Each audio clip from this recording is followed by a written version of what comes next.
Mon mari m'a mise dehors après avoir cru au mensonge de son fils. 3 semaines plus tard, il m'a demandé si j'avais réfléchi au lieu de cela, je lui ai remis les papiers du divorce. Je m'appelle Easter et à 34 ans, je pensais avoir construit la vie parfaite avec mon mari, Mark. Pendant 7 ans, je me suis consacré à être la meilleure épouse et belle-mère pour son fils, Jake. J'ai décoré notre maison, assisté à tous les matchs de football et essayé de créer la famille que nous méritions tous. Puis une nuit, tout s'est effondré lorsque Mark a choisi de croire les mensonges cruels de son fils plutôt que la vérité qu'il connaissait au fond de son cœur.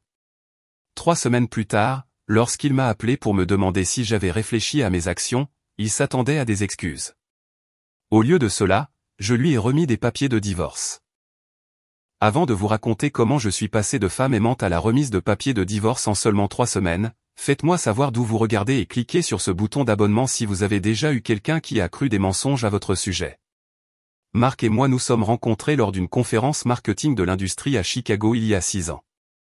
Je présentais un panel sur la stratégie numérique et il était dans le public posant les questions les plus perspicaces. Il y avait quelque chose d'aimantant dans sa confiance et la façon dont ses yeux plissaient lorsqu'il souriait. Après ma présentation, il m'a approché avec une carte de visite et un compliment sur mon approche marketing qui s'est transformée en café, puis en dîner, et finalement en une romance tourbillonnante qui m'a emporté. Mark était divorcé avec un fils préadolescent, Jake, qui avait 11 ans quand nous nous sommes rencontrés pour la première fois. Je savais que sortir avec un père célibataire signifiait accepter son enfant comme faisant partie du lot, et j'étais sincèrement excité à la perspective d'être une influence positive dans la vie de Jake. Pendant notre phase de fréquentation précoce, Mark a fait attention à m'introduire auprès de Jake, voulant s'assurer que son fils était à l'aise avec l'idée que son père ait une nouvelle relation. Notre première rencontre a eu lieu dans un restaurant de pizza décontracté que Jake adorait. Je me souviens d'avoir été tellement nerveuse que j'ai changé de tenue 3 fois avant de me décider pour un jean et un simple pull bleu qui, selon Mark, faisait ressortir mes yeux. Jake était silencieux lors de cette première rencontre, répondant principalement à mes questions par des réponses monosyllabiques tout en jetant des coups d'œil à son père pour se rassurer. Après 6 mois de fréquentation, Mark m'a demandé en mariage lors d'une escapade d'un week-end au lac Michigan. Nous nous sommes mariés lors d'une belle cérémonie avec 100 invités, y compris Jake, qui a servi de témoin. Dans son discours, il a même fait un commentaire poli sur mon accueil dans la famille qui m'a fait verser des larmes d'espoir pour notre avenir commun. Emménager dans la maison de Mark a été un ajustement pour nous tous. La maison était belle, mais avait besoin d'une touche féminine.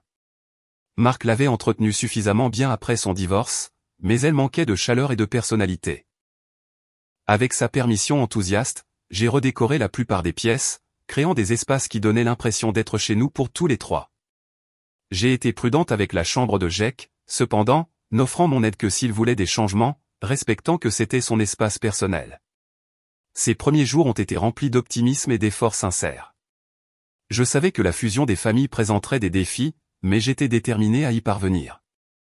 Jake entrait dans son adolescence et je comprenais qu'il y aurait une résistance naturelle à une nouvelle figure d'autorité dans sa vie. J'ai fait des efforts constants pour me rapprocher de Jake sans essayer de remplacer sa mère qui vivait dans un autre état et le voyait seulement pendant les vacances d'été et certaines fêtes.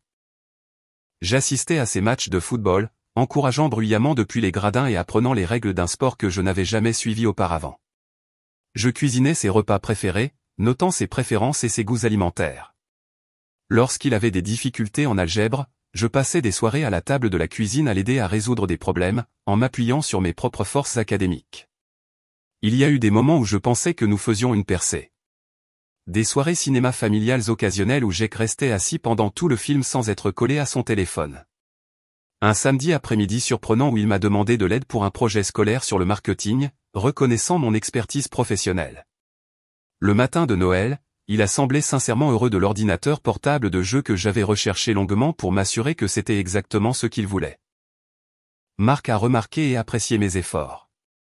Il me prenait souvent dans ses bras après que Jake soit allé se coucher, me remerciant d'être si patiente et aimante avec son fils. Ces moments de reconnaissance signifiaient tout pour moi. La validation que mes efforts étaient vus et appréciés. Mon amie Sophia du travail est devenue ma confidente pendant cette période d'adaptation. En tant que belle-mère elle-même, elle comprenait l'équilibre délicat de l'établissement d'une relation avec un enfant qui pourrait vous considérer comme une intruse. Pendant les pauses déjeuner, elle me donnait des conseils et parfois des avertissements sur la manipulation adolescente que je négligeais souvent, croyant que Jake et moi construisions lentement quelque chose de sincère. Notre maison est devenue un lieu dont j'étais fier. J'ai transformé le salon avec des canapés confortables et un éclairage chaleureux qui invitait à la conversation et à la convivialité. La cuisine est devenue mon domaine, rempli d'appareils de cuisine et de l'arôme constant de repas faits maison. Le jardin, autrefois juste une pelouse ordinaire, comportait maintenant un beau patio où nous organisions des barbecues d'été pour les amis et la famille. Les parents de Marc, Barbara et Richard, m'ont d'abord accueilli à bras ouverts. Barbara commentait souvent combien il était agréable de voir son fils heureux à nouveau, et Richard appréciait la façon dont j'avais créé un environnement familial stable pour son petit-fils. Les réunions de famille étaient agréables, bien que parfois un peu formelles, et je sentais que j'étais lentement en train de gagner ma place dans la structure familiale élargie. Avec le temps, j'ai commencé à rêver d'agrandir notre famille.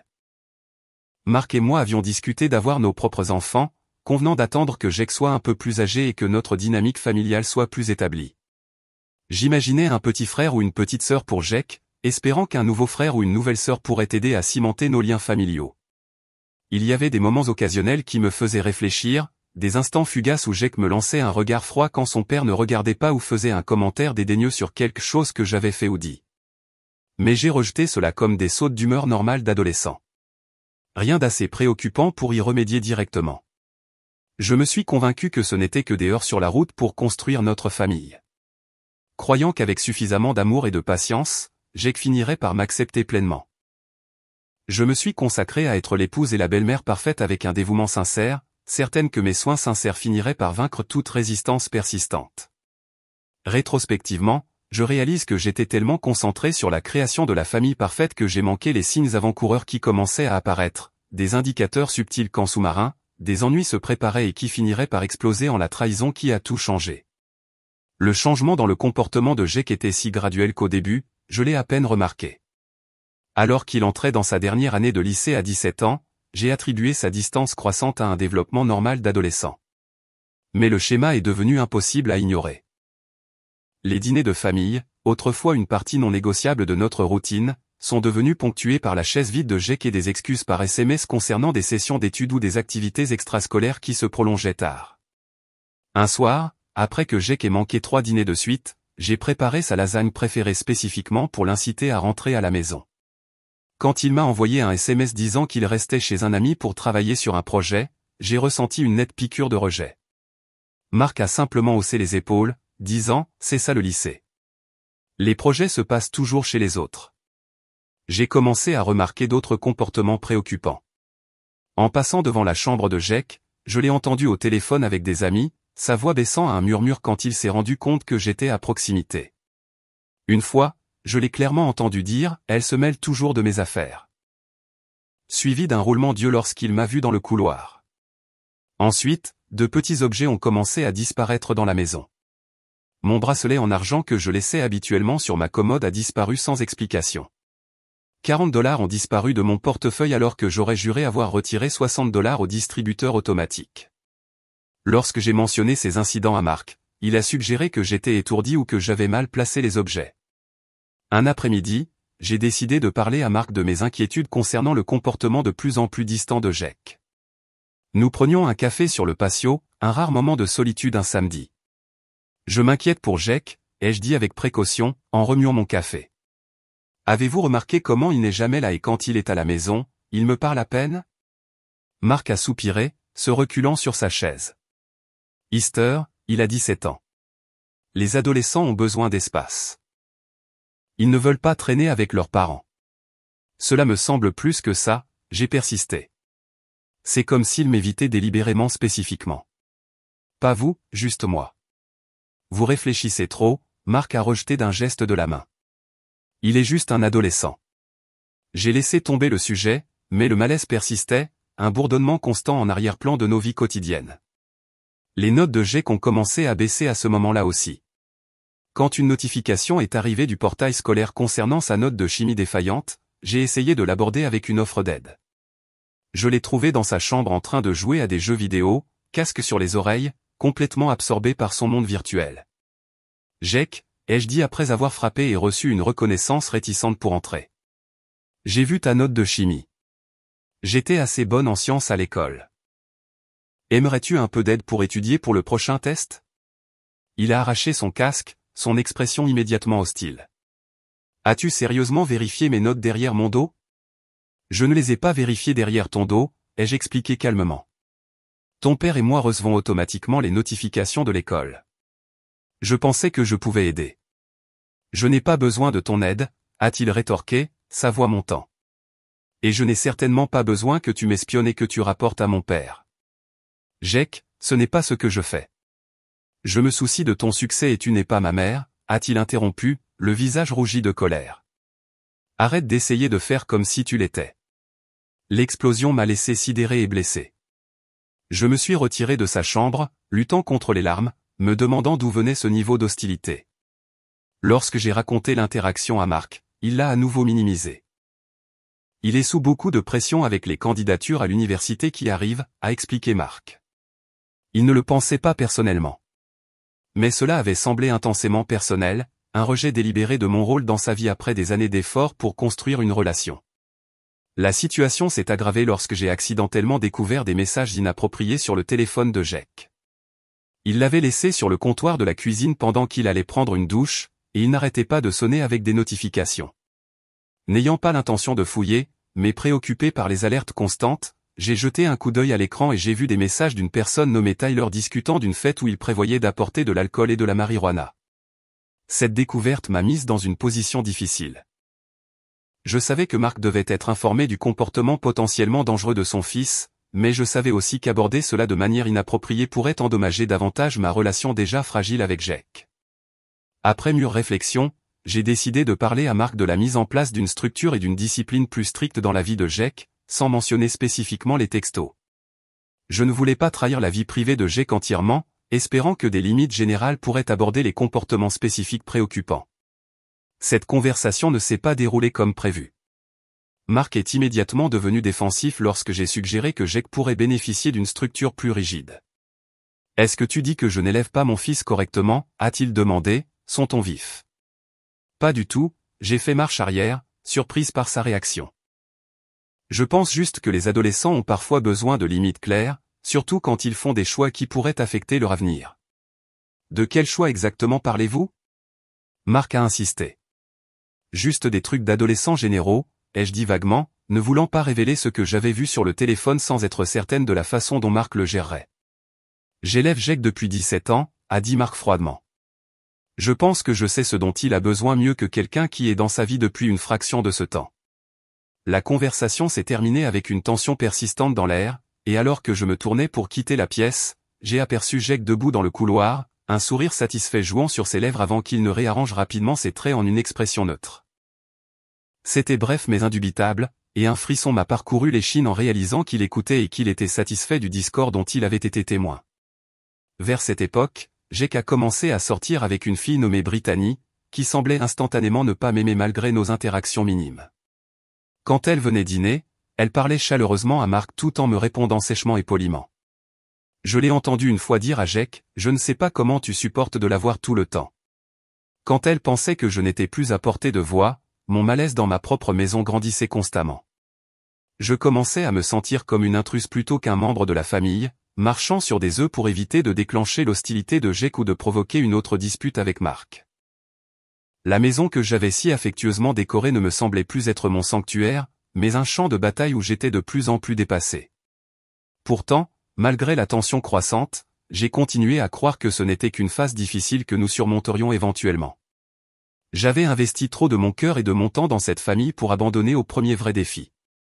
Alors, j'ai persisté, gardant l'espoir qu'avec assez de patience et d'amour, les choses s'amélioreraient.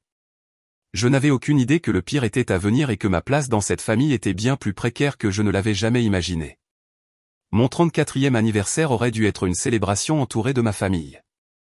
J'avais réservé une table dans un restaurant italien chic des semaines à l'avance. Excité à l'idée de passer du temps de qualité avec Mark et Jake. Le matin de mon anniversaire, je suis descendu pour trouver Mark préparant mon petit déjeuner préféré, des crêpes avec des baies fraîches et un beau bouquet de lys sur la table. « Bon anniversaire, ma belle », a-t-il dit, m'embrassant tendrement. « J'ai des réservations pour 19h. »« Où est Jake ?» ai-je demandé, remarquant son absence. L'expression de Marc a légèrement changé. Il m'a envoyé un SMS disant qu'il avait oublié un groupe d'études pour un test important demain. Il est vraiment désolé de ne pas pouvoir venir au petit déjeuner. J'ai avalé ma déception, mais il sera au dîner, n'est-ce pas? J'ai fait ses réservations il y a 3 semaines. Marc a hésité, me plaçant l'assiette de crêpes devant moi. En fait, c'est quelque chose dont nous devons parler. Jake a mentionné hier soir que son ami Tyler recevait des gens pour travailler sur leur projet de fin d'année. C'est une grosse partie de leurs notes. Et pour mon anniversaire, ai-je interrompu, incapable de cacher ma blessure. Il savait pour ce dîner. Nous en avons parlé le week-end dernier. Je sais, et il se sent mal, a dit Marc. Bien que je doute que Jake ressente quoi que ce soit de la sorte, mais ce projet est vraiment important pour ses candidatures à l'université. Alors, tu le laisses manquer mon dîner d'anniversaire pour un projet dont il aurait soi-disant seulement découvert l'existence, ai-je demandé, mon appétit s'évanouissant. Easter, essaie de comprendre. La dernière année est cruciale pour son avenir. Je ne peux pas le forcer à manquer quelque chose qui affecte ses notes. À cet instant, je me suis senti invisible, mon jour spécial facilement écarté pour ce qui était très probablement un autre mensonge de Jake. Mais j'ai avalé ma blessure, hochant la tête silencieusement alors que Marc s'excusait à nouveau et promettait de se rattraper. Ce soir-là, au restaurant, la chaise vide en face de nous semblait se moquer de ma croyance naïve que nous étions vraiment une famille. Marc a essayé de compenser en étant super attentif, mais le message était clair quand il a fallu choisir. Jake passait en premier et j'étais une lointaine seconde. Sur le chemin du retour, j'ai enfin exprimé mes sentiments. Marc, je me sens comme une étrangère dans ma propre famille. Aujourd'hui l'a rendu douloureusement clair. Ce n'est pas juste, s'est-il défendu. C'était juste un malheureux concours de circonstances avec son projet. Ce n'est pas juste aujourd'hui, ai-je dit, ma voix tremblante. C'est un schéma. Jake m'exclut constamment, et tu le permets constamment. Nous nous sommes disputés pendant des heures cette nuit-là, tournant en rond alors que Marc défendait son fils, tandis que j'essayais de lui faire voir le schéma blessant qui s'était développé. Nous nous sommes finalement réconciliés avec des excuses épuisées, mais quelque chose de fondamental avait changé. La dispute a révélé une faille dans notre mariage qui ne ferait que s'élargir dans les semaines à venir. Après mon anniversaire, Jake est devenu plus audacieux dans son manque de respect. J'ai commencé à remarquer que Marc me regardait différemment parfois, avec des questions dans ses yeux là où il n'y avait autrefois que de la confiance. Plus tard, j'ai découvert que Jake avait fait des commentaires à son père quand je n'étais pas là. Des suggestions subtiles selon lesquelles j'étais différente quand Marc n'était pas à la maison. Elle se met vraiment en colère parfois, « Papa », ai-je entendu dire un soir, alors qu'il pensait que j'étais encore dehors pour faire des courses. Ça n'est jamais arrivé, ai-je dit, choqué par le mensonge flagrant. J'étais en réunion toute la journée hier. Je l'ai à peine vu. Marc a hoché la tête, mais je pouvais dire qu'il n'était pas entièrement convaincu. Il semblait assez contrarié à ce sujet. Marc, je vous dis que ça ne s'est absolument pas produit. Jake me ment. Son expression s'est durcie. C'est une accusation grave, Easter. Pourquoi mon fils mentirait-il à propos de quelque chose comme ça? Je n'avais pas de réponse qui ne ressemble pas à une attaque contre Jake. Alors, je me suis retiré de la conversation. Un nœud d'effroi se formant dans mon estomac. Notre maison est devenue un lieu de tension et d'accusations tacites. J'ai commencé à me sentir mal à l'aise même en effectuant des tâches de routine comme la lessive ou le nettoyage. Craignant que Jake ne déforme mes actions en quelque chose de malveillant à signaler à son père. Les murs semblaient se refermer alors que mon espace se transformait en territoire hostile. Mon amie Sophia a remarqué le changement chez moi pendant nos pauses déjeuner.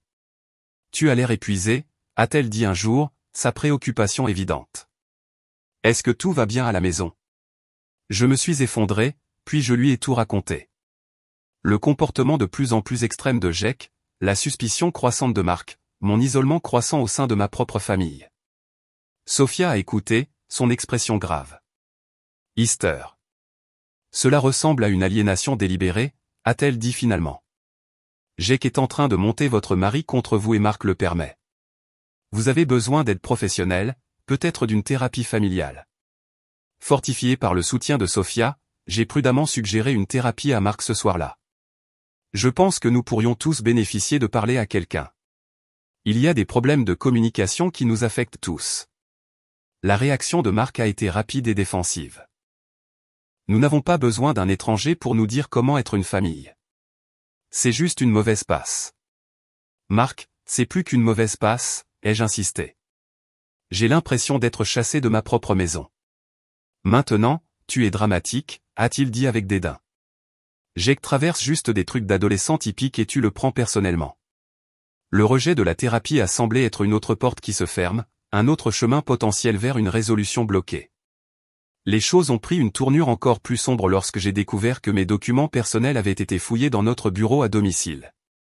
Mon passeport avait été déplacé et les relevés financiers étaient en désordre.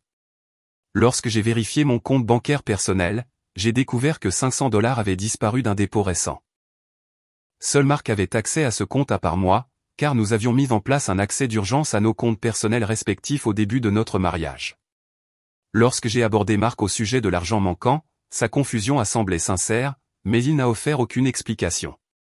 Peut-être que tu l'as transféré et que tu as oublié, a-t-il suggéré, tu as été sous beaucoup de stress ces derniers temps. Le gaslighting devenait constant, me faisant douter de ma propre mémoire et de mes perceptions. Oubliais-je vraiment des choses? Est-ce que je réagissais de manière excessive à un comportement normal d'adolescent? Les questions me hantaient, érodant ma confiance et mon sens de la réalité. Vers cette époque, j'ai remarqué que les parents de Marc, Barbara et Richard, étaient devenus visiblement plus froids à mon égard lors de leur visite. Barbara, qui m'avait autrefois chaleureusement incluse dans les discussions familiales, adressait désormais la plupart de ses conversations à Marc et Jake, me traitant presque comme une connaissance plutôt qu'une famille. Après leur départ suite au dîner du dimanche, j'ai demandé à Marc s'il avait remarqué le changement.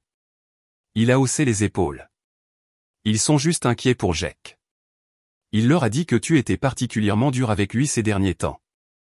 Quoi, ai-je exclamé. C'est complètement faux. Qu'est-ce qu'il t'a dit exactement? Juste que tu le critiques constamment et que tu le fais te sentir malvenu chez lui, a dit Marc comme s'il répétait quelque chose qu'il avait entendu plusieurs fois. Ce sont ses grands-parents, Easter. Ils sont naturellement protecteurs. La prise de conscience que Jake répandait des mensonges sur moi au-delà de notre foyer immédiat m'a frappé comme un coup physique. L'image soignée que j'avais construite avec la famille de Marc était systématiquement démantelée par un adolescent avec un agenda que je ne pouvais pas entièrement comprendre. Mon isolement s'est accru alors que la campagne de Jake se poursuivait. Des amis qui avaient autrefois rendu visite régulièrement à notre maison se sont fait dire par Jake que je préférais ne pas avoir d'invités. Les collègues de Marc, qui étaient devenus notre cercle social, recevaient des informations subtiles et erronées sur mon humeur et mon comportement. Petit à petit, mon système de soutien s'effritait, me laissant de plus en plus seul avec mon anxiété et ma peur croissante. Ce que je ne réalisais pas alors, c'est que tous ces incidents n'étaient que la préparation d'un point de rupture catastrophique, une campagne soigneusement orchestrée menant à une explosion qui allait briser la vie que j'avais si soigneusement construite. Et je marchais directement dans le piège, complètement incapable de prévoir la trahison qui m'attendait au coin de la rue. Le voyage d'affaires à Seattle devait durer 3 jours, mais les réunions avec les clients se sont terminées plus tôt, me permettant de prendre un vol de l'après-midi pour rentrer à la maison au lieu de rester une nuit comme prévu. Je n'avais pas dit à Marc le changement de plan, pensant que ce serait une belle surprise de rentrer un jour plus tôt. Rétrospectivement, j'aurais aimé envoyer un SMS à l'avance, lui donner un avertissement. Peut-être que les choses se seraient déroulées différemment, mais je ne l'ai pas fait, et cette décision a modifié le cours de ma vie. La maison semblait normale de l'extérieur lorsque mon taxi s'est arrêté à 18h. Mais en approchant de la porte d'entrée, j'ai pu entendre de la musique pulser de l'intérieur, beaucoup plus fort que ce que Marc autoriserait normalement. En utilisant ma clé, je suis entré pour trouver notre salon transformé en scène de fête tout droit sorti d'un film pour adolescents. Jake et au moins 10 autres adolescents étaient étalés sur nos meubles. La table basse contenait plusieurs bouteilles d'alcool, certaines déjà à moitié vides, et l'odeur indubitable de marijuana flottait dans l'air. Des gobelets en plastique et des sacs de collation jonchaient le sol, et quelqu'un avait renversé quelque chose de sombre sur le tapis crème que j'avais acheté seulement 2 mois plus tôt. Pendant un moment, personne ne m'a remarqué debout dans l'entrée, stupéfaite par la scène qui s'offrait à moi. Puis une fille m'a repéré et a poussé Jake, dont les yeux se sont écarquillés d'alarme en me voyant. La musique continuait de résonner alors que Jake titubait sur ses pieds, clairement intoxiqué. « Que se passe-t-il ici ?» ai-je demandé, ma voix coupant la musique. « Où est ton père ?» Jake tripotait son téléphone, baissant la musique à partir d'une application à distance. Il éteint un dîner de travail, a-t-il dit légèrement. Il ne rentrera pas avant tard. J'ai à nouveau parcouru la scène, notant les diverses substances et la consommation d'alcool clairement illégale qui se déroulait dans ma maison. Prenant une profonde inspiration, j'ai parlé avec autant d'autorité calme que j'ai pu rassembler. Tous ceux qui n'habitent pas ici doivent partir tout de suite, ai-je dit fermement. La fête est terminée. Il y a eu des grognements de protestation, mais quand je me suis dirigé vers le système audio et que je l'ai complètement éteint, les adolescents ont commencé à rassembler leurs affaires. Jake se tenait là, regardant, son expression passant de la surprise à quelque chose de plus sombre alors que ses amis sortaient. Une fois le dernier adolescent parti, je me suis tourné vers Jake. « À quoi pensais-tu ? Il y avait de l'alcool et des drogues dans notre maison avec des mineurs. Comprends-tu à quel point c'est grave ? » Ce n'est pas grave, a-t-il marmonné, titubant légèrement sur ses pieds. Tout le monde le fait. C'est absolument grave, ai-je rétorqué, me déplaçant pour ramasser les bouteilles d'alcool. C'est illégal, Jake. Toi et tes amis pourriez avoir de sérieux problèmes, sans parler des dégâts dans notre maison. Laisse tomber, a-t-il rétorqué, soudainement hostile. Je nettoierai avant que papa ne rentre. Il n'a pas besoin de savoir ça. C'est alors que le comportement de Jake a complètement changé. L'adolescent maussade a disparu, remplacé par quelqu'un de calculateur et de froid. Il a sorti son téléphone et s'est détourné, sa voix basse et urgente alors qu'il passait un appel. « Papa », je l'ai entendu dire, sa voix soudainement larmoyante et effrayée. « Tu dois rentrer tout de suite. » Easter panique. Elle m'a frappé, papa. Je ne sais pas quoi faire. Je me suis figé d'incrédulité, la bouteille dans ma main glissant presque au sol. Jake, ai-je exclamé. C'est un mensonge complet. Il m'a ignoré, continuant sa performance pour Marc. J'ai peur. S'il te plaît, rentre, a-t-il plaidé avant de raccrocher. Pourquoi dirais-tu ça, ai-je exigé, mon cœur battant à la réalisation de ce qu'il venait de faire. Ton père va croire que je t'ai agressé. Ça ne s'est jamais produit. Les yeux de Jake ont rencontré les miens, et le froid que j'y ai vu m'a glacé jusqu'aux os. Pour la première fois, j'ai entrevu la malice délibérée derrière ses actions des derniers mois. Ce n'était pas de la rébellion adolescente ou des difficultés d'adaptation. C'était une destruction calculée. C'est ta parole contre la mienne, a-t-il dit en haussant les épaules. Et papa me croit toujours. J'ai essayé d'appeler Marc immédiatement, mais mes appels sont allés directement à la messagerie vocale. Les messages textes sont restés sans réponse alors que j'essayais frénétiquement d'expliquer ce qui s'était réellement passé avant qu'il ne rentre à la maison. Les 20 minutes qu'il a fallu pour que Marc rentre à la maison ont été parmi les plus longues de ma vie alors que je regardais Jake créer méthodiquement un récit qui allait me détruire. Il a ébouriffé ses cheveux, froissé ses vêtements, et est allé dans la salle de bain, revenant avec de l'eau éclaboussée sur son visage pour simuler des larmes. Le plus troublant, c'est qu'il a appuyé son bras à plusieurs reprises contre le bord du comptoir, créant une marque rouge qui allait probablement provoquer des ecchymoses, fabriquant des preuves physiques de sa fausse accusation. Quand Marc a défoncé la porte, son visage était un masque de fureur et d'inquiétude. Il est allé directement voir Jake, qui a lancé une performance digne d'un prix. Elle a juste perdu la tête. Papa, a sangloté Jake, montrant l'ecchymose qui se développait sur son bras. J'avais quelques amis et elle a commencé à crier et à lancer des choses. Quand j'ai essayé de la calmer, elle m'a attrapé et m'a poussé contre le mur. Ce n'est absolument pas ce qui s'est passé, ai-je interrompu, ma voix tremblant d'incrédulité. Marc, il y avait une fête ici avec de l'alcool et des drogues.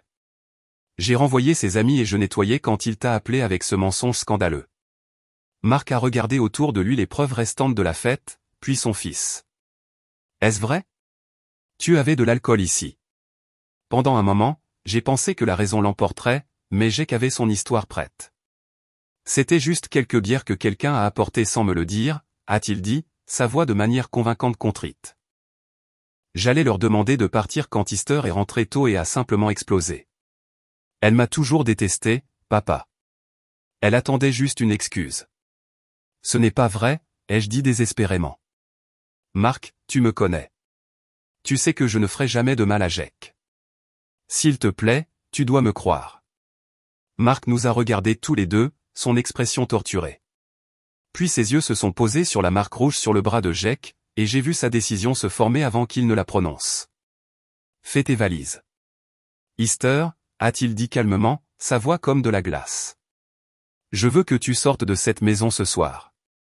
Les mots m'ont frappé comme un coup physique. Mark, s'il te plaît, ai-je supplié. C'est tous un mensonge. Jake te manipule. J'ai vu l'échymose de mes propres yeux, a dit Mark, sa voix montant. Mon fils a peur de toi en ce moment. J'ai besoin que tu partes jusqu'à ce que nous réglions ça. Où suis-je censé aller? Ai-je demandé, les larmes finissant par percer mon choc. Appelle un ami, prends un hôtel. Je m'en fiche pour l'instant, a-t-il dit froidement. J'ai juste besoin que tu quittes cette maison et que tu t'éloignes de mon fils. Mark, c'est aussi ma maison, ai-je protesté faiblement. C'était ma maison avant que tu n'emménages, m'a-t-il rappelé durement. Et je n'ai jamais pensé que tu ferais du mal à mon fils. Je suppose que nous nous sommes tous les deux trompés sur certaines choses. J'ai regardé Jake debout légèrement derrière son père et j'ai attrapé l'éclat de triomphe dans ses yeux avant qu'il ne reprenne rapidement son pose de victime. À cet instant, j'ai réalisé à quel point j'avais été complètement dépassé par un adolescent de 17 ans qui avait orchestré mon éloignement de sa vie avec une précision effrayante. Sans autre choix et sans personne vers qui me tourner, je suis allé à l'étage pour faire ma valise, mes mains tremblant tellement que j'ai à peine pu zipper ma valise. À travers mes larmes, j'ai appelé Sophia, qui m'a immédiatement offert sa chambre d'amis sans poser de questions. Redescendre avec mes bagages a été l'un des moments les plus humiliants de ma vie. Mark se tenait les bras croisés, me regardant en silence pendant que je ramassais mon sac à main et mon chargeur de téléphone sur le comptoir de la cuisine. Je n'aurais jamais pensé que tu choisirais de croire un mensonge aussi évident, ai-je dit, calmement, en croisant son regard une dernière fois. 7 ans ensemble et c'est tout ce qu'il faut pour oublier qui je suis vraiment. Je sais ce que j'ai vu, a dit Mark fermement. L'échymose ne ment pas, non, mais ton fils ment, ai-je répondu, ma voix brisée. Et un jour tu le réaliseras, mais il sera trop tard. En sortant par la porte, j'ai jeté un coup d'œil en arrière pour voir Jake debout dans le couloir, un petit sourire satisfait jouant sur ses lèvres quand son père ne regardait pas. Cette expression a confirmé tout ce que je devais savoir sur sa campagne délibérée pour me retirer de leur vie. En conduisant jusqu'à l'appartement de Sophia, j'ai appelé Mark à plusieurs reprises, mais mes appels continuaient d'aller à la messagerie vocale.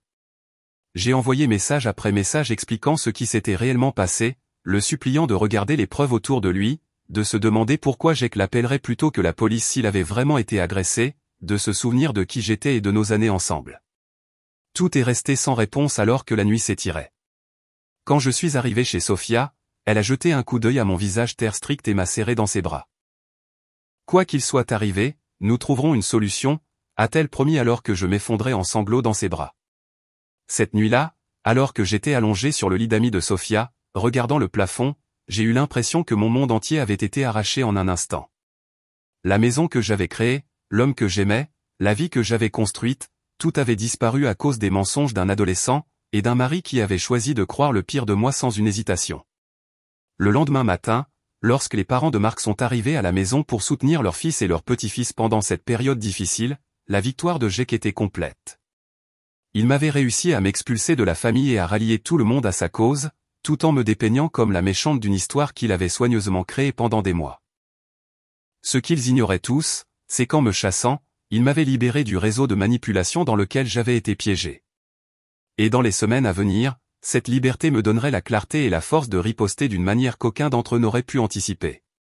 La première nuit à l'appartement de Sophia, j'ai à peine dormi, oscillant entre les larmes, la colère et l'incrédulité.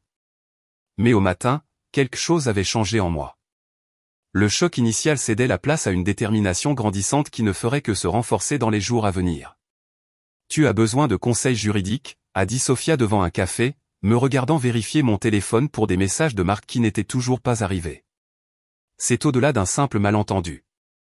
Il t'a jeté hors de ta maison sur la base d'un mensonge. J'ai hoché lentement la tête, la réalité de ma situation devenant plus claire. Tu as raison. Je dois me protéger. Cet après-midi-là, Sophia m'a mise en contact avec sa cousine, Patricia Williams, l'une des meilleures avocates en divorce de la ville. J'avais hésité au départ au mot divorce, espérant encore que Mark reviendrait à la raison, mais l'évaluation franche de Patricia lors de notre première consultation a changé ma perspective complètement. D'après ce que vous m'avez dit, votre mari a montré où se trouvaient ses loyautés, a-t-elle dit, ses yeux perçants m'évaluant de l'autre côté de son bureau poli. La question maintenant n'est pas de savoir si vous pouvez sauver ce mariage, mais comment vous protéger à l'avenir. Sous la direction de Patricia, j'ai commencé à documenter méticuleusement tout. J'ai créé une chronologie détaillée des comportements de plus en plus extrêmes de Jake au cours des derniers mois, notant chaque incident où des objets avaient disparu, où des disputes avaient éclaté, et où Mark avait pris le parti de son fils sans enquête. Patricia m'a également conseillé de procéder à un examen approfondi de notre situation financière. Les hommes qui prennent des décisions aussi impulsives font souvent des mouvements financiers tout aussi hâtifs, a-t-elle prévenu. Elle avait raison. Lorsque j'ai accédé à nos services bancaires en ligne, j'ai découvert que Mark avait déjà transféré 15 000 $ de notre compte d'épargne joint à son compte personnel le matin même où il m'avait mise à la porte. La trahison a piqué, mais elle a aussi renforcé ma détermination. Avec l'aide de Patricia, j'ai commencé à rassembler des preuves systématiquement. J'ai contacté nos voisins, les Johnson, qui avaient des caméras de sécurité qui capturaient partiellement notre cour avant et notre allée. Ils ont fourni des images montrant les amis de Jake quittant notre maison ce soir-là, clairement intoxiqués, mais ne montrant aucun signe du chaos que Jake avait décrit. Plus important encore, l'horodatage de la vidéo prouvait que je n'avais pas été seul avec Jake assez longtemps pour causer la confrontation violente qu'il avait fabriquée. Patricia m'a également aidé à sécuriser ma situation financière, transférant mes dépôts directs vers un nouveau compte et documentant tous les investissements et biens que j'avais contribué pendant notre mariage. J'avais payé la rénovation de la cuisine de notre maison l'année précédente avec l'argent de l'héritage de ma grand-mère. J'avais des reçus pour chaque meuble. J'avais acheté chaque amélioration que j'avais apportée à la maison de Mark au cours de nos années ensemble. Grâce à la surveillance des médias sociaux, nous avons découvert quelque chose qui m'a retourné l'estomac mais a renforcé mon dossier. Jake avait posté dans un groupe privé que l'un de ses amis avait capturé et m'avait envoyé. Enfin débarrassé de la belle-mère. Papa s'est fait avoir. Complètement. La cruauté décontractée de cela était époustouflante, mais c'était aussi une preuve indéniable de sa tromperie. Pendant que je reconstruisais ma vie et préparais mon dossier, Mark maintenait son silence. Mes appels et mes messages textes sont restés sans réponse pendant des jours, puis des semaines. La seule communication s'est faite par l'intermédiaire de Patricia, qui a reçu un bref email de Mark, indiquant que je pouvais organiser pour récupérer plus de mes affaires pendant qu'il et Jake étaient absents de la maison le samedi après-midi. 3 semaines se sont écoulées dans ce limbo. J'ai continué à aller travailler, expliquant ma situation à mon patron sympathique, qui m'a accordé des horaires flexibles pour rencontrer Patricia et remettre ma vie en ordre. La chambre d'amis de Sophia est devenue ma maison temporaire. Son amitié, une bouée de sauvetage dans la période la plus sombre de ma vie. Ma sœur Laurel est venue de Portland pour me soutenir. Sa présence, un rappel que j'avais encore une famille qui croyait en moi et me soutenait sans poser de questions. Avec Laurel et Sophia me flanquant comme des siècles protecteurs, je suis retourné à la maison ce samedi pour ramasser plus de vêtements et d'effets personnels.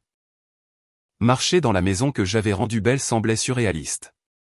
Les photos de notre mariage pendaient toujours au mur. Mon livre de cuisine garnissait toujours les étagères de la cuisine.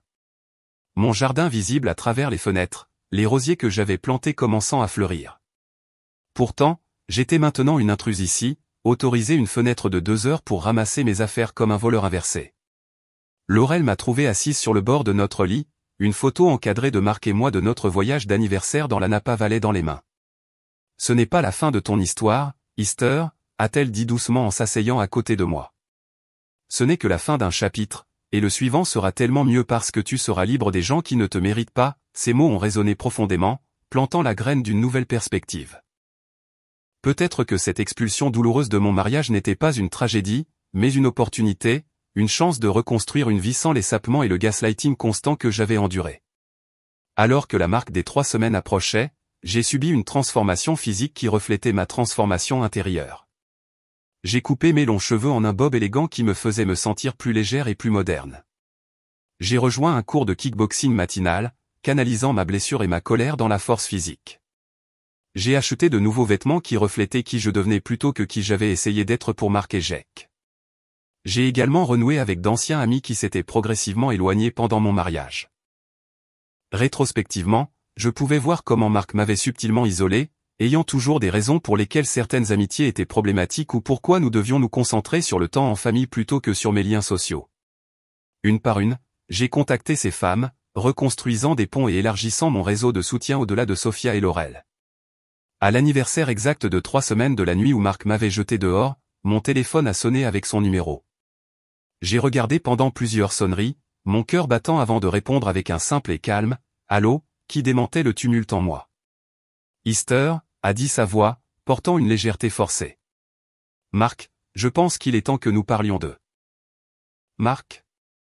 ai-je demandé, gardant mon ton neutre comme Patricia me l'avait conseillé, de ce qui s'est passé, de notre mariage, pour savoir si tu as eu le temps de réfléchir à tes actions et si tu es prêt à discuter de revenir à la maison. L'audace de sa supposition que je supplierais de revenir après sa trahison m'a laissé momentanément sans voix. Quand j'ai retrouvé ma voix, elle était plus stable que je ne m'y attendais. Oui, je pense que nous devrions parler, ai-je accepté. En personne demain à 13h à la maison. J'ai nommé un restaurant haut de gamme au centre-ville, assez public pour éviter une scène mais assez privé pour une conversation sérieuse. Ça marche, a dit Marc, semblant soulagé que j'ai accepté si facilement. Je te vois là-bas. Après avoir raccroché, j'ai appelé Patricia immédiatement. Il veut que je revienne, ai-je expliqué. Il pense que je vais m'excuser. Parfait, a dit Patricia, et j'ai pu entendre le sourire satisfait dans sa voix. Alors il ne verra pas ce qui arrive. Apporte les papiers demain. J'aurai tout prêt. Cette nuit-là, j'ai à peine dormi, répétant mentalement ce que j'allais dire, comment je resterais composé face à l'homme qui avait brisé mon cœur et trahi ma confiance si complètement. Au matin, j'ai ressenti un calme étrange, une certitude que je faisais exactement ce qui devait être fait. Laurel m'a aidé à choisir ma tenue, une robe bleu marine ajustée qui dégageait confiance et professionnalisme plutôt que d'essayer de raviver des sentiments romantiques. Alors qu'elle me fermait la fermeture éclair, elle m'a serré les épaules. « Rappelle-toi qui tu es » a-t-elle dit fermement. « Pas qui il pense que tu es, mais qui tu es vraiment. » Avec ces mots me fortifiant, j'ai récupéré l'enveloppe en manie du bureau de Patricia et me suis dirigé vers le restaurant, prêt à clore un chapitre de ma vie. Et à commencer à écrire un nouveau chapitre entièrement selon mes propres termes. La maison était bondée avec la foule du déjeuner quand je suis arrivé 5 minutes en avance pour notre rendez-vous. J'avais choisi ce restaurant délibérément, pas seulement pour son cadre public, mais parce que c'était un endroit que j'aimais et que Marc avait toujours trouvé prétentieux. Être ici était mon premier petit acte de réappropriation de mes préférences après des années de compromis.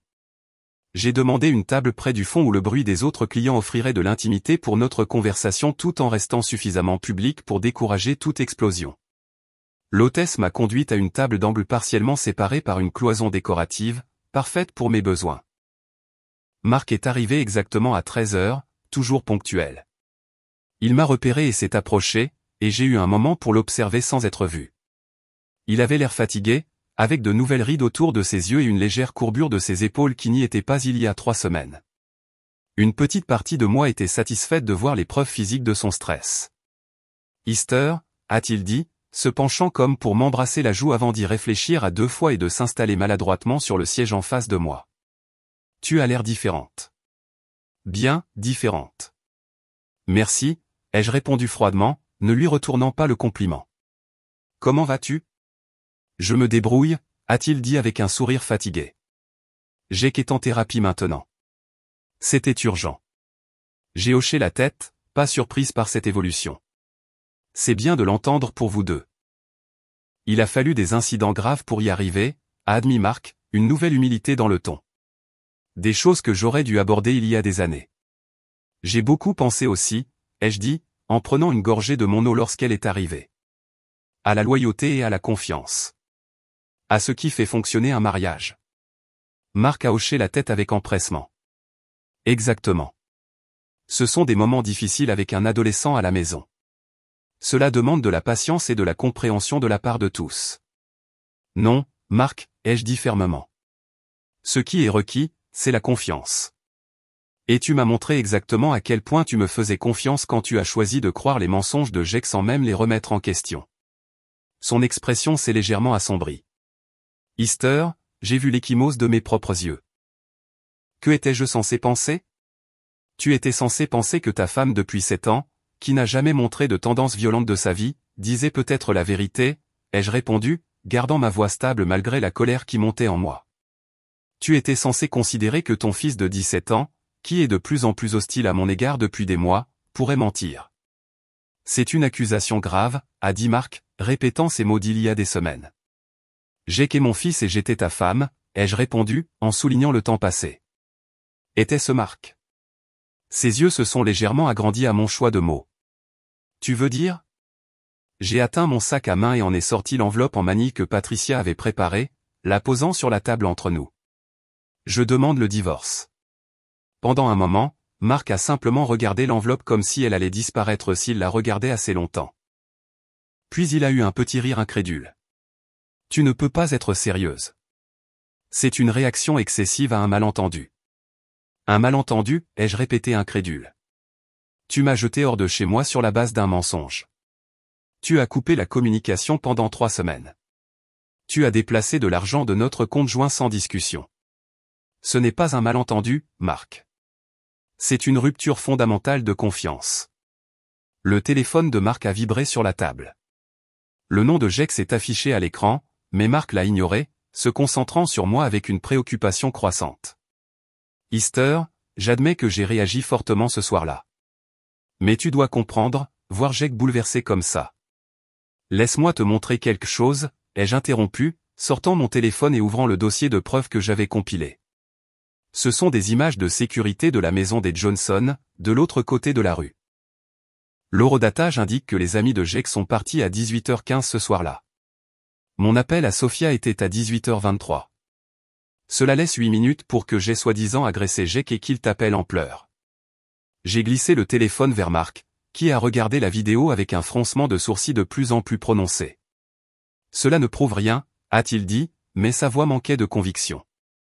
Et ceci, ai-je poursuivi, lui montrant la capture d'écran du post de Jake sur les médias sociaux.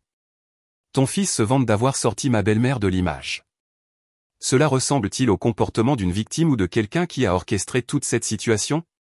Le visage de Marc s'est pâli alors qu'il lisait le post. Cela pourrait être sorti de son contexte, a-t-il dit faiblement. Et ceci, j'ai sorti les déclarations de 2 des amis de Jake qui étaient à la fête, attestant que je leur avais simplement demandé à tous de partir et que je n'avais pas touché Jake. Patricia les avait contactés directement, faisant appel à leur sens du bien et du mal. Le téléphone de Marc a vibré à nouveau, plus insistamment cette fois. Jake appelait à plusieurs reprises. Marc l'a fait taire, son expression troublée alors que les preuves s'accumulaient. « Pourquoi me montres-tu tout ça ?» a-t-il finalement demandé. « Parce que je veux que tu saches exactement ce que tu as jeté », ai-je dit calmement. Je veux que tu comprennes que ce divorce n'est pas une réaction émotionnelle, mais une décision mûrement réfléchie basée sur tes actions et la manipulation de ton fils. Le comportement de Marc a changé.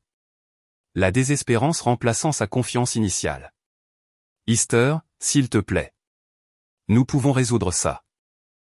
La thérapie familiale, peu importe ce qu'il faut. Maintenant que je vois ces preuves, ai-je interrompu, pourquoi pas il y a 3 semaines? Marc, pourquoi n'as-tu pas demandé de preuves alors, quand ça comptait vraiment? Pourquoi as-tu automatiquement supposé le pire de moi? Il n'avait pas de réponse à cela, et nous le savions tous les deux. Les papiers du divorce décrivent mes conditions, ai-je poursuivi, poussant l'enveloppe vers lui. J'ai documenté chaque contribution financière que j'ai apportée à notre maison, chaque amélioration, chaque meuble que j'ai acheté. Patricia a calculé une répartition équitable des actifs qui tient compte des années que j'ai passées à faire de ta maison un foyer. Marc a regardé l'enveloppe, ne bougeant pas pour la prendre. Tu as déjà un avocat. J'ai eu un avocat le lendemain de ton départ, ai-je confirmé.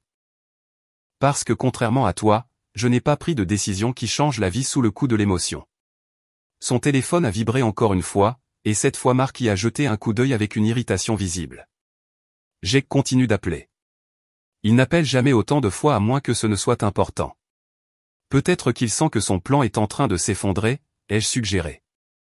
Peut-être qu'il sait que tu es ici avec moi et qu'il s'inquiète de ce que je te dis. Marc a hésité, puis a décroché le téléphone. Jake, je ne peux pas parler maintenant. Je suis en train de faire quelque chose d'important. Même de l'autre côté de la table, j'entendais la voix agitée de Jake. L'expression de Marc est passée de l'agacement à l'alarme en l'écoutant. Calme-toi, a-t-il dit. Qu'est-ce que tu veux dire? Elle a des preuves. Quel poste? Il m'a jeté un coup d'œil, la réalisation se faisant jour. Je rentre bientôt. Ne fais rien d'autre. Nous parlerons quand je serai là. Il a raccroché, me regardant avec une nouvelle compréhension. Il sait, n'est-ce pas, les preuves que tu viens de me montrer. J'ai hoché la tête. Un de ses amis lui a probablement dit qu'ils avaient parlé à mon avocate. La vérité a une façon de sortir, Marc. Marc a eu l'air soudainement épuisé. Le poids de la réalité s'abattant enfin sur ses épaules. J'ai fait une terrible erreur, a-t-il admis calmement. Oui, tu l'as fait, ai-je convenu sans vindicte. Et maintenant, nous devons tous les deux vivre avec les conséquences. Marc a tendu la main vers la mienne par-dessus la table, mais je l'ai légèrement retirée. Easter, s'il te plaît, donne-moi une autre chance. Donne-nous une autre chance. Maintenant que je sais ce qui s'est réellement passé. Ce n'est pas seulement ce qui s'est passé cette nuit-là, ai-je expliqué, ressentant un étrange calme malgré la conversation émotionnelle. C'est de ce qui se passe depuis des mois. C'est de toi qui choisis constamment Jake plutôt que moi, qui rejette mes préoccupations, qui lui permet de me miner dans notre maison. Cette nuit-là n'était que l'aboutissement d'un schéma qui aurait continué même si cet incident particulier ne s'était pas produit. Le téléphone de Marc a vibré avec un SMS. Il y a jeté un coup d'œil et son visage s'est contracté.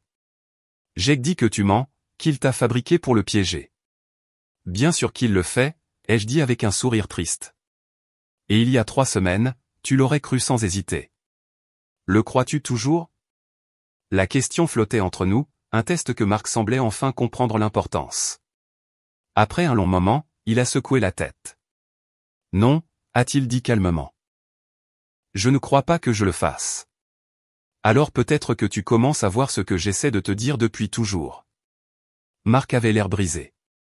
La réalisation de ce qu'il avait fait, de ce qu'il avait perdu, s'installait enfin. Que se passe-t-il maintenant, a-t-il demandé. Maintenant, tu apportes ces papiers à ton avocat, ai-je dit, en poussant à nouveau l'enveloppe vers lui. Tu peux me combattre là-dessus et le faire traîner douloureusement pour nous deux. Ou tu peux accepter les conditions raisonnables que j'ai proposées, et nous pourrons tous les deux passer à autre chose dans nos vies. Marc a finalement pris l'enveloppe, ses mains pas tout à fait stables. Y a-t-il une chance? Non, Marc, ai-je dit doucement, mais fermement. C'est fini au moment où tu m'as dit de quitter notre maison. Certaines choses ne peuvent pas être réparées. Son téléphone a vibré encore. Plus de SMS de Jake, de plus en plus frénétiques. Marc a complètement fait taire le téléphone, me regardant avec un regret sincère. Je dois aller régler ça avec lui. Je pense. Je pense qu'il y a beaucoup de choses que j'ai évité de voir. J'ai hoché la tête, comprenant que Marc faisait face à sa propre confrontation difficile à venir. Bonne chance, ai-je dit sincèrement. Jake a besoin d'aide, Marc. Vraiment de l'aide, pas de l'assouplissement. Alors que Marc se levait pour partir, il s'est arrêté, me regardant. Tu as l'air différente, plus forte. Je le suis, ai-je convenu. Il s'avère que détruire sa vie peut être éclaircissant. Je sais qui je suis maintenant et ce que je mérite. Après le départ de Marc, je suis resté à table, commandant le déjeuner et un verre de vin, célébrant ce moment de reconquête de ma vie à ma manière tranquille. La conversation s'était déroulée exactement comme Patricia et moi l'avions prévu, peut-être même mieux. J'avais maintenu mon sang-froid, présenté mes preuves efficacement, et tenu bon sans devenir émotive. Alors que je sirotais mon vin, je me demandais ce qui se passait chez Marc, imaginant la fureur de Jake lorsqu'il réaliserait que son récit soigneusement construit s'effondrait. Je n'ai ressenti aucune joie dans leur conflit, seulement une tristesse lointaine pour ce qui aurait pu être si Jake m'avait accepté et si Marc avait été le partenaire que je méritais. Mais cette tristesse était éclipsée par un sentiment croissant de libération.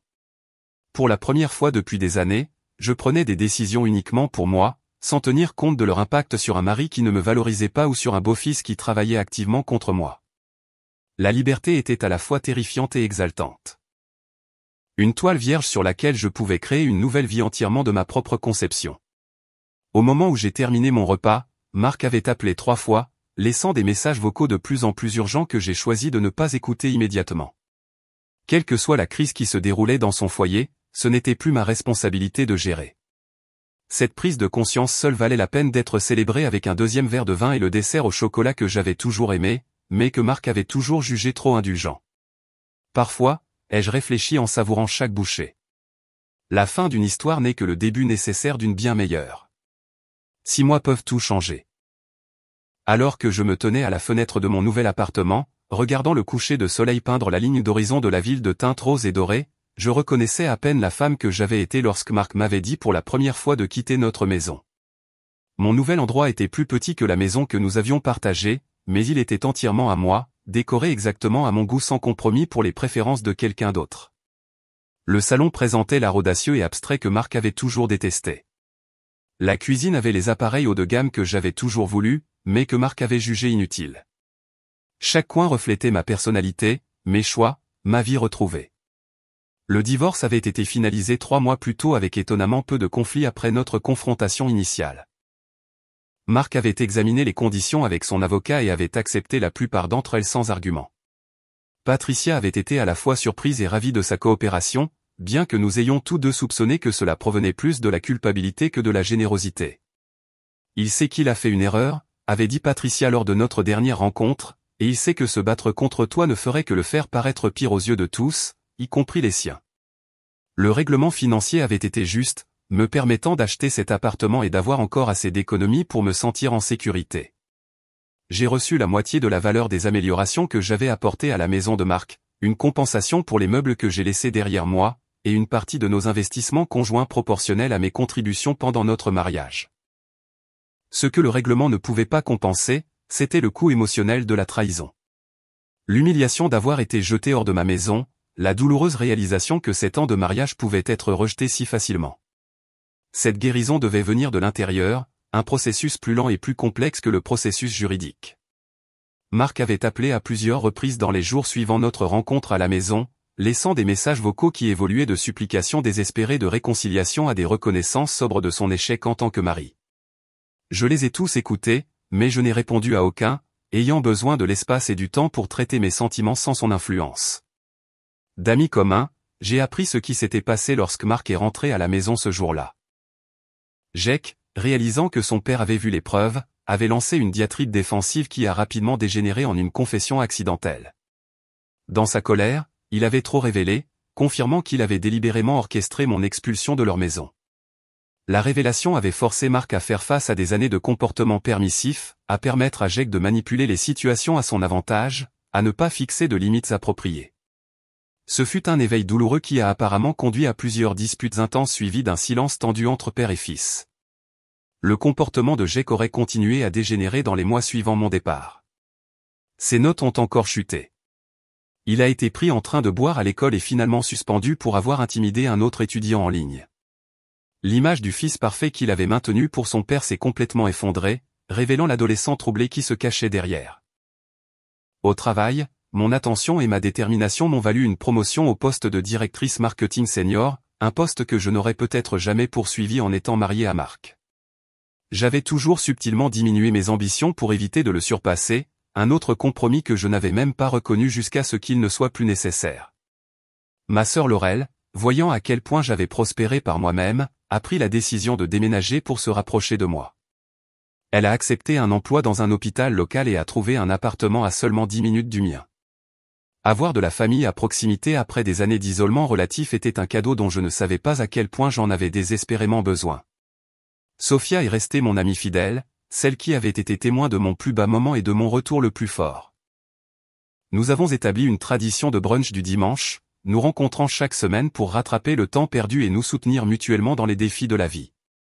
Par son intermédiaire, j'ai élargi mon cercle social, rencontrant de nouveaux amis qui ne me connaissaient que comme je suis maintenant, pas comme la femme de Marc ou la belle-mère de Jake. La thérapie est devenue une partie essentielle de mon parcours de guérison.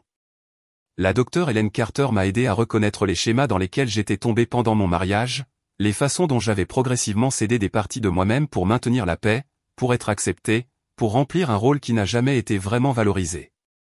Grâce à nos séances hebdomadaires, j'ai reconstruit mon estime de soi, apprenant à faire confiance à mes perceptions à nouveau, après des années où elles avaient été remises en question et rejetées. Le gaslighting laisse des cicatrices profondes, a expliqué la docteure Carter lors d'une séance particulièrement éclairante. Lorsque quelqu'un vous fait constamment douter de votre réalité, cela érode votre confiance d'une manière qui affecte tous les aspects de votre vie. Reconstruire cette confiance demande du temps et des efforts conscients. Je faisais cet effort chaque jour, contestant les pensées négatives lorsqu'elles surgissaient, pratiquant la compassion envers moi-même lorsque d'anciennes insécurités refaisaient surface, célébrant les petites victoires dans la récupération de mon identité. Lentement, la femme qui avait été systématiquement sapée, puis finalement rejetée, a commencé à disparaître, remplacée par quelqu'un de plus fort, de plus sage, et refusant d'accepter moins que ce qu'elle méritait. 4 mois après la finalisation de mon divorce, j'ai rencontré Marc dans un café au centre-ville.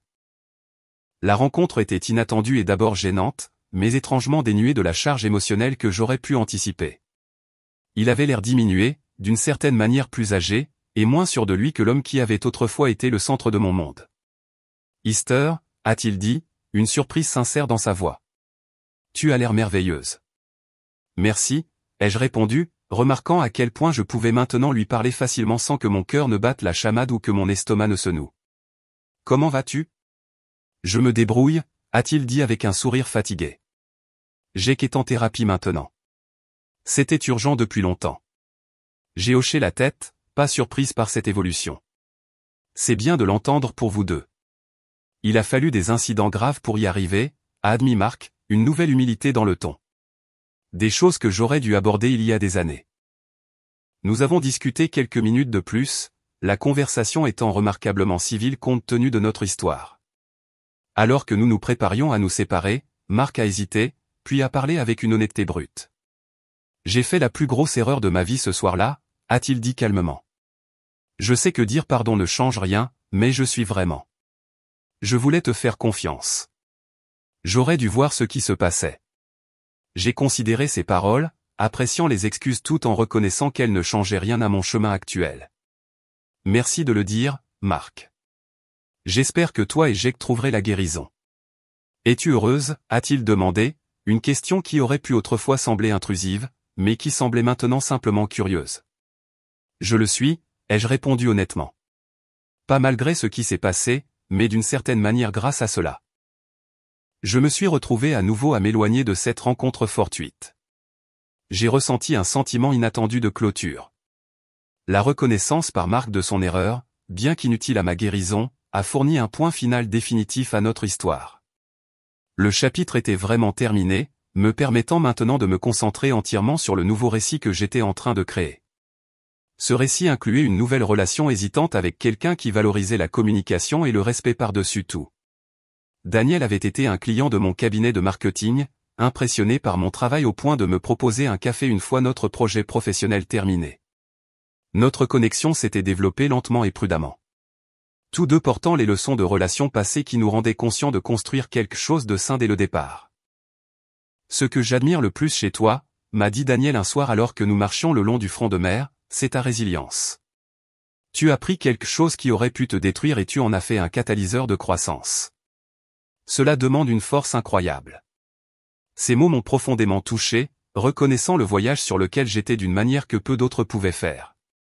Daniel me voyait non pas comme une victime de trahison, mais comme une survivante qui avait retrouvé sa vie, une perspective qui correspondait parfaitement à la façon dont j'en étais venu à me voir.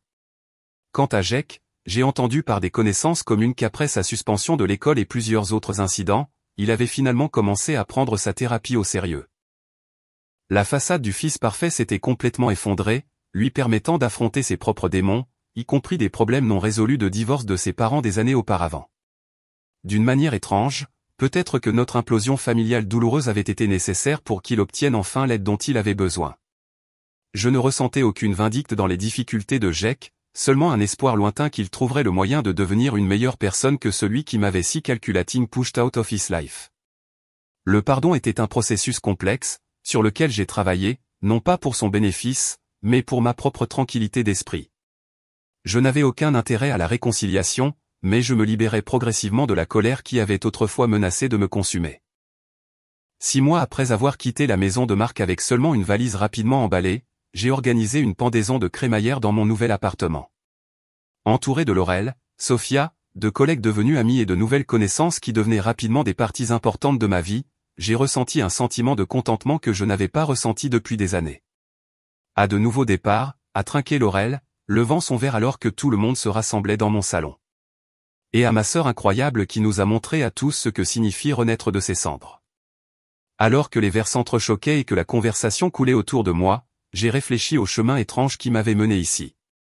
La trahison qui avait semblé être la fin de mon monde avait en fait été le début d'une vie plus vraie et plus authentique. En perdant ce que je pensais avoir besoin, j'avais trouvé ce que je méritais vraiment. Le respect de soi, des connexions sincères et la liberté d'être pleinement moi-même sans excuse ni compromis. La vie suit rarement le chemin que nous attendons. Parfois, les détours les plus douloureux mènent aux destinations les plus belles. J'avais appris que la confiance doit être gagnée continuellement, et non donnée aveuglément. J'avais découvert que la famille est définie par la loyauté et l'amour, et non par des liens légaux ou des adresses partagées. Plus important encore, j'avais réalisé que ma valeur ne dépendait jamais de la capacité de quelqu'un d'autre à l'avoir. Alors que la soirée tirait à sa fin et que je disais au revoir à mes invités, Daniel s'est attardé, m'aidant à ramasser les verres vidés et à réarranger les meubles. La domestique confortable du moment m'a frappé, tellement différente de la sensation de marcher sur des œufs qui avait caractérisé mes derniers mois avec Marc. Merci de partager ce nouveau départ avec moi, a-t-il dit, en me serrant dans une douce étreinte. Dans ses bras, j'ai senti les dernières pièces de ma guérison se mettre en place. Je n'avais pas seulement survécu à la trahison. J'avais été transformé grâce à elle. La femme qui avait été chassée pour des mensonges était devenue quelqu'un de plus fort, de plus sage, et infiniment plus authentique qu'elle n'aurait jamais pu l'être si elle était restée. Si vous avez jamais été trahi par quelqu'un en qui vous avez eu une confiance absolue, j'espère que mon histoire vous donnera de l'espoir. La fin d'un chapitre n'est que le début d'un autre, et vous pouvez l'écrire exactement comme vous le souhaitez. Avez-vous jamais dû reconstruire complètement votre vie après une trahison? Faites-le moi savoir dans les commentaires ci-dessous. Et si cette histoire vous a touché, s'il vous plaît, aimez, abonnez-vous et partagez avec quelqu'un qui pourrait avoir besoin d'entendre qu'il y a de la vie et du bonheur après la trahison. Merci d'avoir écouté mon parcours. Et rappelez-vous, votre valeur n'est jamais déterminée par la façon dont les autres vous traitent, mais seulement par la façon dont vous choisissez de vous relever après.